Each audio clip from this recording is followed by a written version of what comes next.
All right. So Jasmine is a UX research lead on a mission to help teams empathize more with the people and customers for which their products are tested and made for. Now, often as testers, we hear a lot about tools to put in our toolbox, things like Jenkins and Cypress and Playwright. But here to introduce us to another tool called Empathy, I would like to welcome Jasmine Mayfield.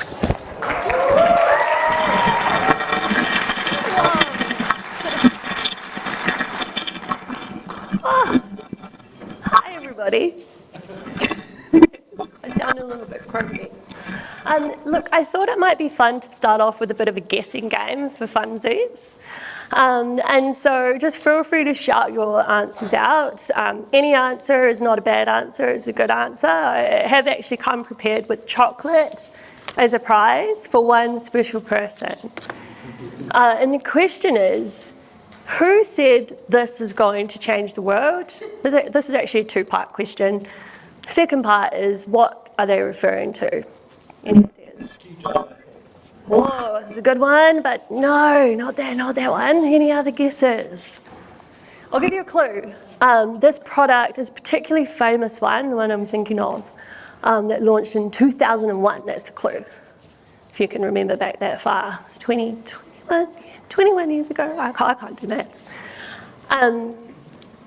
Drum roll, please. The answer is Segway. Yeah, sorry, I forgot to do the drum roll. Thank you. Segway. Does anybody remember these folks? There we go. There's a picture. This is Dean Kamen, the inventor of Segway, and he said this is going to change the world. I should probably refer back to my notes at this point. Segway was known as the self-balancing human or personal transporter. It promised to change cities and offer a solution to the very notorious last mile problem of connecting people from train stations and bus stops through to their offices and their homes. It's just also just quite a funny piece of machinery to look at as well. It had 3 speeds, 10, 13 and 16 kilometres per hour. It had a grip handle for steering, and you could control the forward and back motion by leaning into a foot pedal. It was created with just the utmost secrecy. It was very secret squirrels type stuff, and it was referred to as Project Ginger. Dean came and said Segway will be to the car what the car was to the horse and buggy. So there's some pretty bold claims being made even before it was launched. John Doe, a venture capitalist, said Segway would be more important an invention than the internet. Early investor Jeff Bezos, revolutionary. Segway would be revolutionary. And Steve Jobs, as significant as the PC, he went on to predict that whole cities would redesign themselves around the Segway. So there's a lot of static images here. Here's one of a Segway in motion. And that just kind of screams to me, people who want to, who use Segway are not afraid to embarrass themselves in public. 100,000 sales were projected for year one. However, over its 19-year lifespan, only 140k units were sold. So it's probably safe to say that the Segway revolution didn't succeed. It was a failure. So what can we learn from this? I think there's a few things. Firstly, the Segway is heavy. It's actually really hard to use by nature of those big wheels. Secondly, it offered very few practicalities over, say, a car, a bike, or a scooter. And thirdly, it was just too expensive for its time, going at 5k a pop USD back in 2001 when it launched. And that was the cost for what you would pay for a pretty decent, good used car. It also suffered headlines like this, dorky, but unfortunate.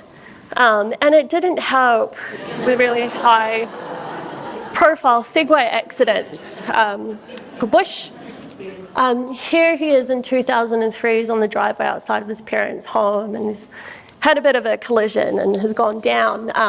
And this has happened just after, ironically, he received a letter on how to use it. Segway took to Hollywood. This is Paul Blart Mall Cop. I'm not sure if it's 1 or 2. I actually really like Paul Blart Mall Cop, 1 and 2, and I'm quite excited. I think there might even be a 3rd one, as per my research preparing for this talk. And I love it because it's just really funny. I love watching it with the kids. And I think that's probably the problem here, is that Segway kind of got itself into this corner where it became entertainment, didn't really, wasn't taken seriously enough as a product. In terms of very, very small uptake, you know, it was really just sort of tourism operators and law enforcement at the end of the day. Sales were really poop. They only met 1% of their projected sales targets. And the first 6,000 units were recalled due to a safety issue, which is just a real shame. There was a software glitch with the battery, which meant that it would just stop just at random, causing the rider to like dangerously fall to the ground. So quite dangerous in some respects, depending on where you are on a road. And then a further and final, I guess, KO knockout happened in 2009, I think it was. So Segway was sold the year before to this chap, James Heselden, who very tragically in an accident drove a Segway off a cliff. So ultimately Segway failed, and I think it failed because its biggest issue was that it didn't fit into modern society. It wasn't practical enough to replace a car to go on long distance journeys. It wasn't safe, cheap or convenient enough for short ones. And really, to strip it all back, it lacked a clear purpose and a clear target audience. Kia ora koutou katoa, talofa, ni hao, ciao, bonjour, hi, I'm Jazz. It's a real pleasure to be here with you. It was a little bit tentative, I must say, this week. It's such a cool, novel thing to also just be at an in-person conference in these really wild times. And as Aaron said, I'm a UX researcher. I work locally here in Wellington. I dig anything user research. In my work, I'm really, I guess, interested in the intersection between technology and humans. And arguably, I feel like I might be a little bit of an anomaly in terms of the fine lineup of speakers and people here today. And I hope to just offer up perhaps something a little bit different for you all. So, I don't know why I'm really puffed. I'm here to talk about a few things. One of them is why products fail. And in Segway's case, they probably had a bunch of assumptions that what they were doing was so revolutionary, you know, everybody would just get it once they rode one. In terms of the system requirements, they more or less met those system requirements pretty much bang to a T. But this is the big question here. Who tested that the system requirements actually met real customer needs? We waste billions of dollars each year on preventable mistakes. This is from Norman Nielsen Group, from their paper UX Metrics and ROI, published in 2000. They kind of do these sporadically from time to time. And this is true. There is a real cost to the bottom line when we don't do things right. It's not just about money, though. Of course, it's also about our time and our energy. And energy is just so important, right? Like, who has enough energy these days? So why do we fail? And this is what I want to have a look at today. And what can we do as testers and researchers and people in UX and just general people who work in product do about it? The answer is simple. It's not only about testing the thing right, following good practice, ensuring good test coverage, all of those important things. It's also about testing the right thing. And this might seem really mighty obvious to us, but it can actually be quite tricky to figure out what is the right thing to test. And here's how. Software often fails because it doesn't contemplate the user's needs in the context of their actual use. GIFs are really fun, aren't they? They're really fun. And the IEEE issued a report in 2005 stating the top 12 reasons why software fails, ranging from unmanaged risks to stakeholder politics, kind of everything in between. There's quite a lot going on there. We're really only going to focus on this one here in pink, poor communication of customer needs. I'll also talk a little bit briefly to badly defined system requirements, just because I think sometimes they can be interpreted as same, but they're actually quite different. And to use the example of Segway, we could say, as an example, the customer need there may have been a futuristic self-balancing robot to get someone around town. And then on the other hand, the system's requirements were a two-wheeled robot utilizing self-balancing algorithms to fit the width of a standard US sidewalk, something like that. The problem is whether that customer need ever really existed in the first place. And I think a large part of where things go wrong is with the communication. Communication is so important, it's so vital, and we get it wrong all the time. It's really hard to communicate stuff. Stuff just falls through the cracks. Often a product idea comes from someone who actually, they did really understand the user need and the requirements and all of the pain points and the desires. They actually got that really well. But by nature of actually moving through the process of communicating those customer needs from person to person to person to other person in the product team, for it then, all of those needs to be kind of exposed to different technology options, for all of those needs to then be squeezed through an MVP filter, for us to then write kind of functional specs against it. The pains and the desires of the customer get lost in the noise, and it becomes more about the product and actually less about the real people that it's for in the context in which they'll be using it. And I think the product management swing's a really good one. Meme is a good one. It's an oldie but a goldie. I really love it. And it sort of shows how communication can kind of break down across all of our different units, functions. And, you know, it's very sarcastic, but there's a lot of sad truth in here. Communication can go wrong. It can be really tempting to jump in and start building the thing right based on our own assumptions. We all have them based on whatever experience we have with different tech stacks. But there's a real danger when we don't have those conversations and we don't communicate them around the customer need across all of the parties. So how do we know that we're actually testing the right thing? And so just 4 things I'm going to run through, hopefully very quickly with you today. These 4 things that you can see up here. By no means, this is not an exhaustive list. There's quite a few more that I haven't included. This is not a framework. This is just simply a bunch of things that Jazz has picked up along the way. So the first one, user research. User research can be the communication point between customer needs and system requirements. Let's talk about it in context of a typical product setting. So in a typical product setting, you have a researcher who does their research, who gets those insights, and then brings them back to the team to communicate, or sometimes it's referred to as feed the team the insights, and pass on that knowledge. And then you might have a PO or BA or a development manager, it really depends on your organisation, who then write the system requirements from there. So there's actually kind of 2 things going on here. Getting insights is just one part.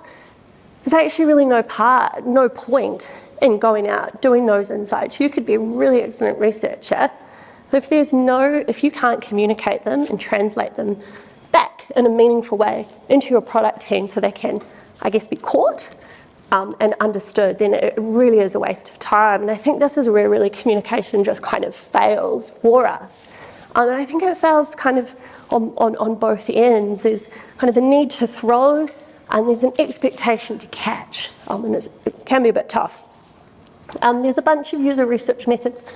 I won't go into all of these today, but basically you pick the method for the job at hand, and research methods can be broadly bucketed into these two groups. Generative research, which is looking at a deeper understanding of the problem, tends to be a lot more kind of open, sometimes also referred to as exploratory or discovery research. And then you've got evaluative research, which tends to take more of an assessment type approach format. So a couple of examples might be POC testing or proof of concept testing, where you're actually putting some actual things, a working prototype in the hands of a potential customer, or maybe even something a little bit more kind of small scale, perhaps testing out some content or copyright changes.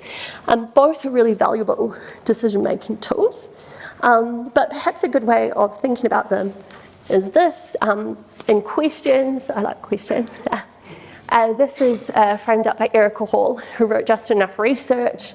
Really fantastic book. It's one of those book apart books too, so it's like that thin, you can read it in a couple of hours. She runs a design agency in New York.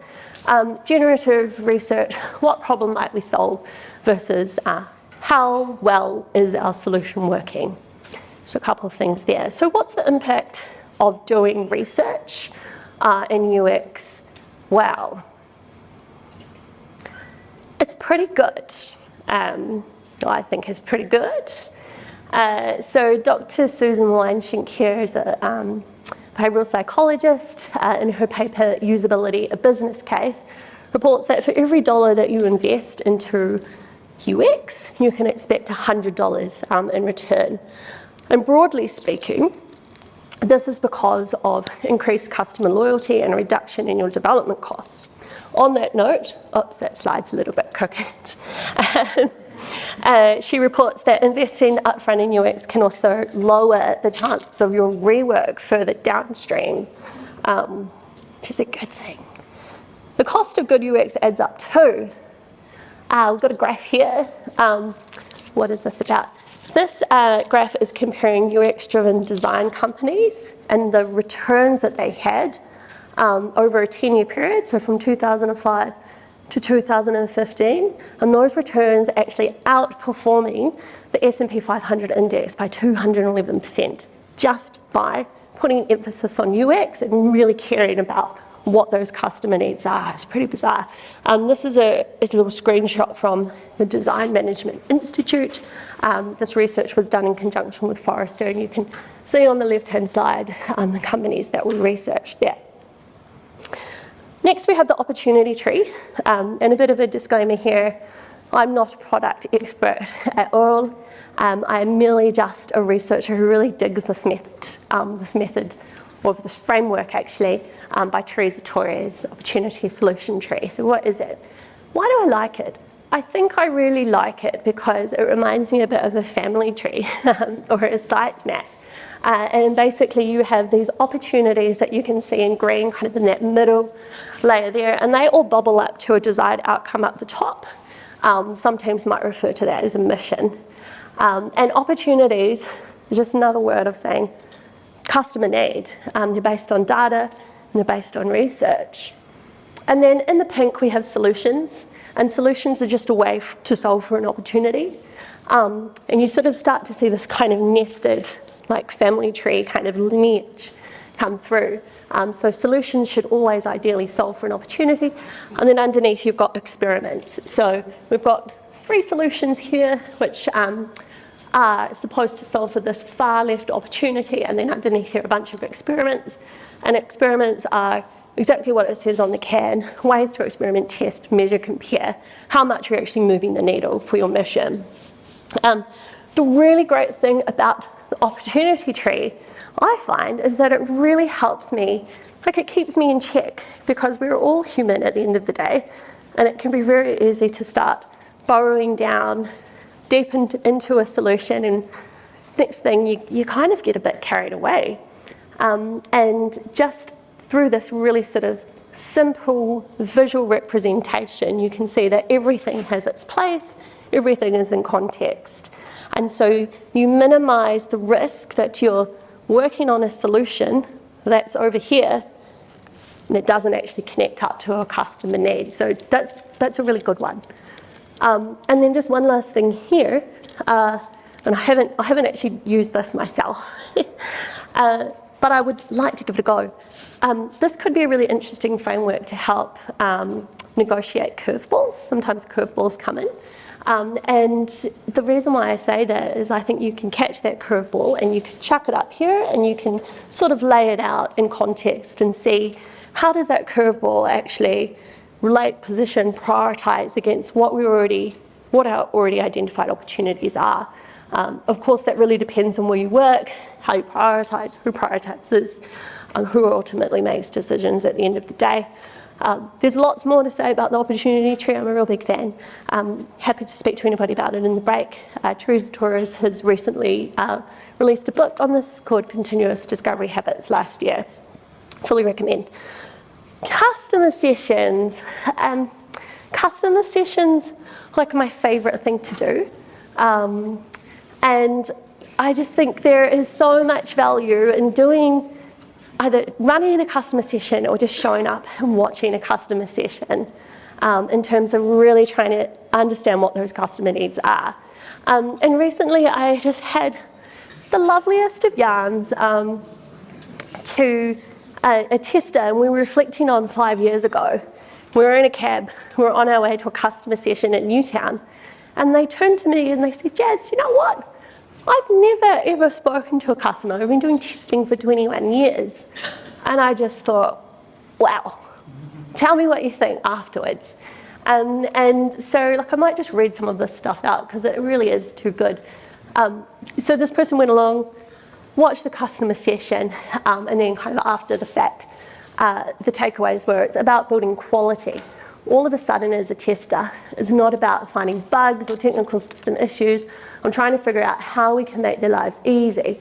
It made me think I'm not just here to hunt bugs, but actually solve problems. This was a real game changer moment for this person. And for me, kind of hearing this feedback back, I won't dive into this, there's a lot of words on the screen here, but this is some kind of tangibles and specifics with regards to tabs, what they were observing, how that particular customer was interacting with the thing.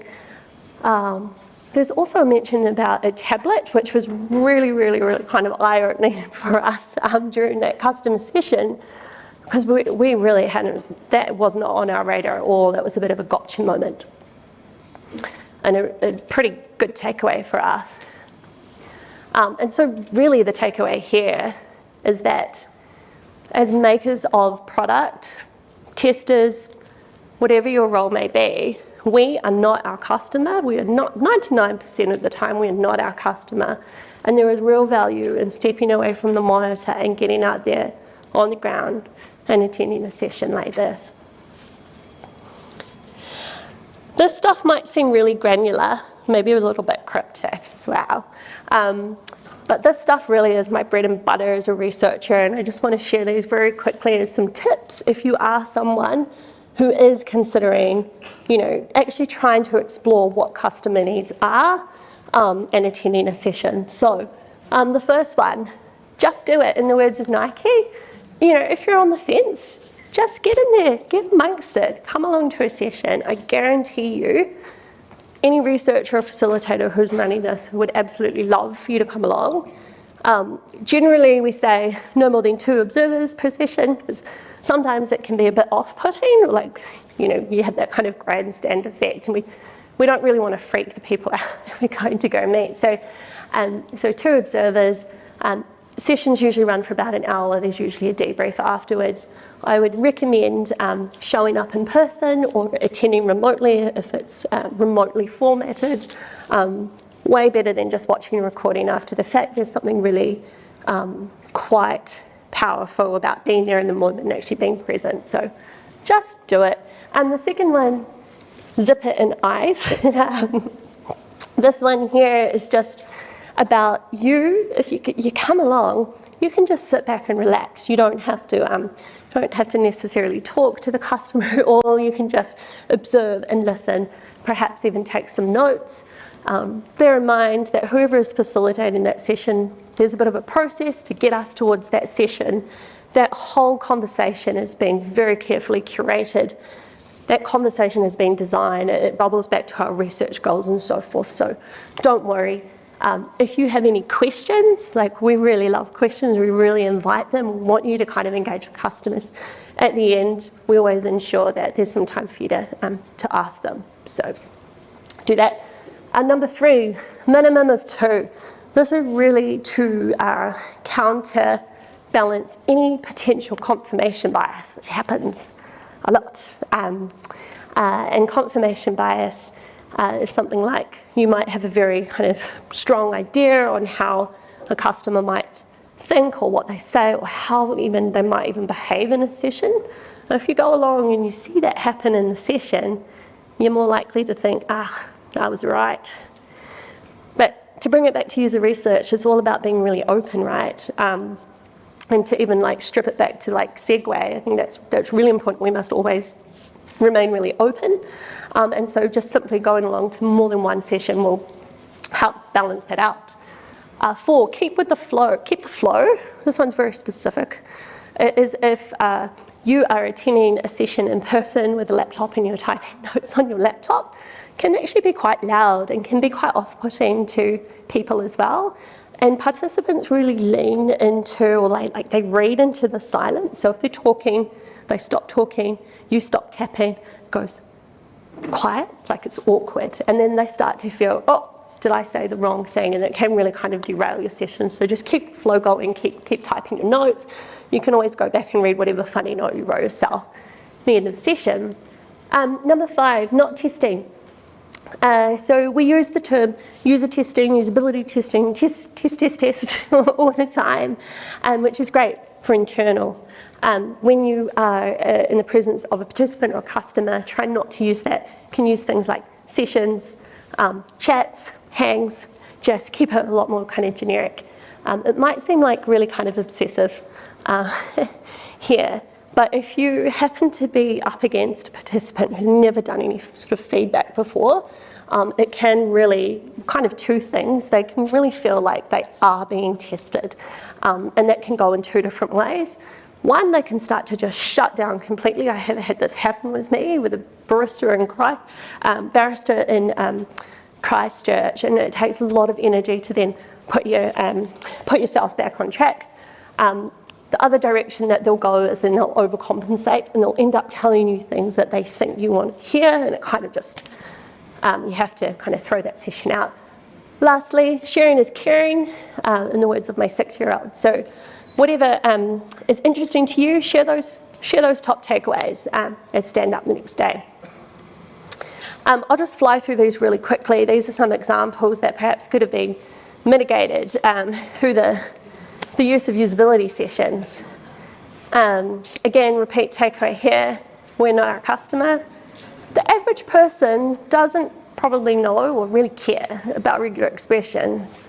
So just use plain language. And here we've got some test data leaking through to production. Bit of an oopsies do happen. I wanted to just touch on the QA shift left philosophy. And this is about bringing my understanding QA conversations earlier into the process and throughout the process, so they're a lot more present and a lot more kind of easier to tackle through the likes of QA kickoffs. This is from Atlassian. This is their model, their thing.